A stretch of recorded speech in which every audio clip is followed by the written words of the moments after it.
পরবর্তী আলোচ্য অধ্যায়টি হল ভারতীয় প্রাচীন ইতিহাসের ভিত্তি। ভারত একটি প্রাচীন দেশ।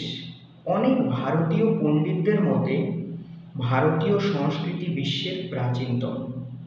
ভারতীয়রা জীবনের সমস্ত দিক নিয়ে চিন্তা ভাবনা করেছিল এবং লেখালেখিতে পারদর্শী হওয়ায় তারা কবিতা, দর্শন, শিল্প, বিজ্ঞান এবং অন্যান্য বিষয়ে সাহিত্য রচনা করেছিল।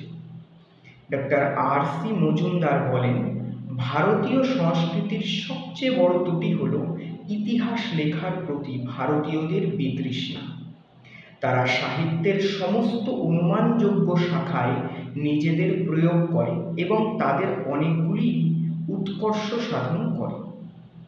অলবেরুনি বলেন, হিন্দুরা প্রাচীন ইতিহাস রচনায় খুব একটা গুরুত্ব দেয় না। ইতিহাস রচনার প্রতি অবহেলা। তবুও আমরা অস্বীকার করতে পারি না যে তারা ইতিহাস রচনায় অজ্ঞ ছিল। যদিও পৃথিবীর অন্য কোনো প্রজাতি এ ধরনের ইতিহাস রচনা করেনি আধুনিক যুগে যেভাবে করা হয়, তবুও ইতিহাসকে একটি পৃথক শাখা হিসাবে গ্রহণ করার প্রবণতা ভারতীয়দের চেয়ে বিদেশিদের মধ্যে বেশি। আলোচ্য বিষয় পাঠ করার পর উক্ত বিষয়ে বিস্তারিত তথ্য আলোচনা করে নেব। প্রাচীন ভারতীয় পণ্ডিতরা খুবই পারদর্শী ছিল বলে জানা যায়। তারা দর্শনশাস্ত্র, বিজ্ঞান, সাহিত্য ইত্যাদি নিয়ে গবেষণা করতেন। কিন্তু বর্তমান যুগে ভারতীয়রা তাদের প্রাচীন সভ্যতা ও সংস্কৃতি সম্পর্কে বলতে গেলে প্রায় অজ্ঞ।